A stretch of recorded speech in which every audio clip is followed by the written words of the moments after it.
Here we are in the office again, trying to figure out permitting, bonding, all the details for a sewer job. And I'm sure Rick and Ethan are out there talking about how I have meetings and I'm skipping out on work, because that's what they do. But instead, I'm listening to this lovely hold music. In fact, I'll let you hear.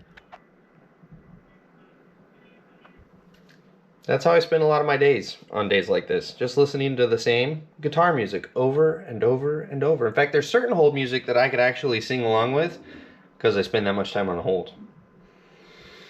Love it. Good morning, gang. We're back out here on the septic job. We'll go over to where we dug in the tank here in a minute, but I spent this morning, we've been on site for a half hour, 45 minutes here. Got the GPS set up, got our field laid out here. So, sorry I didn't include you guys as a part of that, but you can see our lines here, and then coming across here. I'm starting a 9-foot cut down. That is what this perk test here was, our good perk test, and they determined that we had about a 9-foot cut down to good sand. We've oriented this field in a way where it's running downhill in the hopes that maybe we can get away with a smaller cut down there, and hopefully save on material import. So we're starting the cut down there. That's what we're up to here. And then I got Matt over here working on our septic tank hole. He's just doing a little handwork, leveling the bottom. We got it real dialed in and close yesterday, but now it's down to handwork, just a little bit of raking and taking the 4-foot level and, you know, making it perfect and beautiful so that we're ready for the tank. The tank is on the way. It should be here in the next hour, hour and a half. And so we're prepping for that. Here's what we got here. Look at that lovely, lovely hole.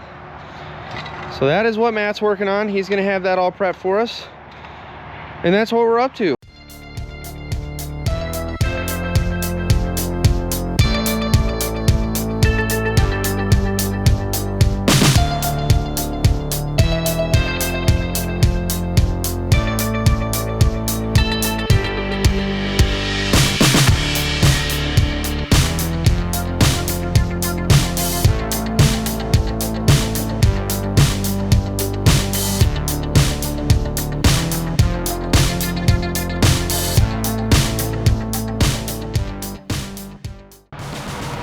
So there she is. Our tank just showed up. So he's getting his outriggers all set up here. We'll throw the straps around this baby and start lifting her in place. Most likely what we're gonna do with this truck is set the bottom, and then we've got a tar strip that goes around between the two sections, and then he'll set the top and squish that tar strip down, and that's what makes it a watertight seal. So I'm gonna set you guys down here off to the side and let you watch the process.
So the boys are putting hydraulic oil in the old girl. We had the case tech out yesterday to do an update on the engine, the ECU, and he's came over and said, well, you're here low on hydraulic oil. So that's what these guys are doing. And yet again, here we are on a job where my goal is to dig halfway to the center of the earth. And let's just verify real quick. Hey, Ethan, where'd you say Rick is? You just came in. Where's Rick? He's at a meeting. So yet again, you know, we keep hearing about how Brian's the princess and Brian doesn't want to show up to work. But yet again, Rick is out on a meeting while the whole team's out here on the job. Woo, just saying. I'm just saying. So here's what we've got. I left you guys off earlier trying to find the sand vein that was deep because we were told it's a 9-foot cut. But that's at our perk hole, which is back out here. So what we do when we dig these down is you're looking for a sand vein, and you can kind of see, let me point to it here if you can see it. Right here, right where my fingernail is, there's a little sand vein. And because it was so small, I mean, that's only like 1.5 feet, I kept going deeper thinking we were looking for a deeper sand vein, which there very well could be one down there. My goodness, I can't talk, can I? There very well could be a sand vein further down there, but we're at like 11 foot and I'm not finding anything. So what we're gonna do is we're gonna chase this sand vein here and see if the inspector is gonna be okay with us throwing 2NS sand down in there and filling that hole in back up to the sand vein that we're at. And we're gonna continue to chase this across because my gut tells me this is probably the sand vein that's 9 foot by the time we work our way back uphill to the other end of the field. So that's kind of where we're at, but you can see we've got us a nice big old hole here. So, and we're kind of right here at sand. I mean, this is about sand grade where I'm at here. You got decent sand, so we're gonna chase it back and see what we come up with. We may have to jump down in the hole and dig deeper. We'll just kind of have to play it by ear and see where we're at.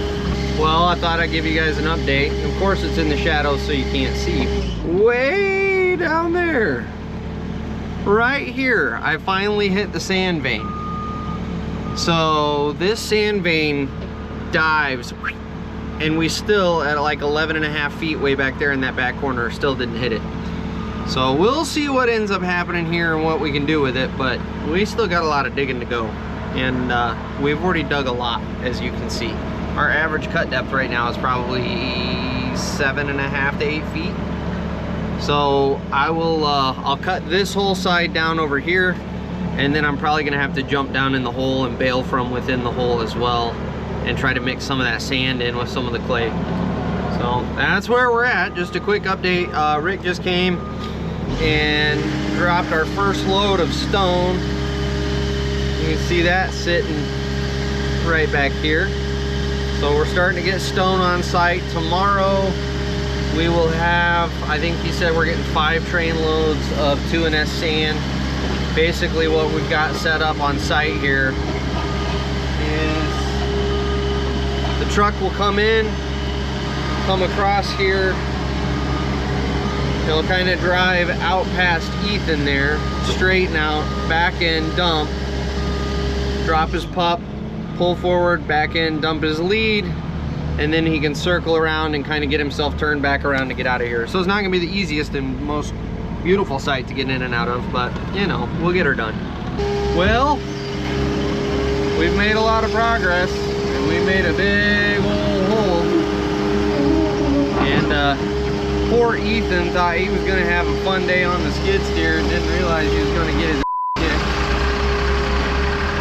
My goodness, Rick the Valco just came right in, just trying to mount up. Hey! You see that stump? Okay. But yeah, Ethan is, as you can see by the minefield out there, Ethan is doing everything he can just to keep up with me, and he is not able to keep up with me. There's just dirt everywhere. Poor guy. Thinks he's gonna have a great fun day, and turns out it's just, balls to the wall. But that's the dirt industry, and that's how you learn. And he's doing a good job. I gotta hand it to him. He's doing a really good job. I'm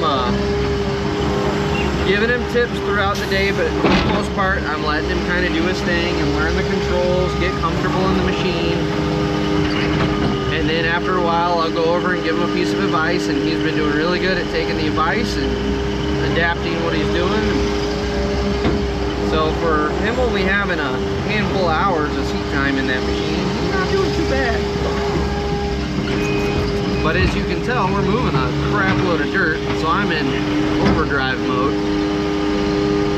And yeah, he's just not going to get an easy day today. There's no getting around it.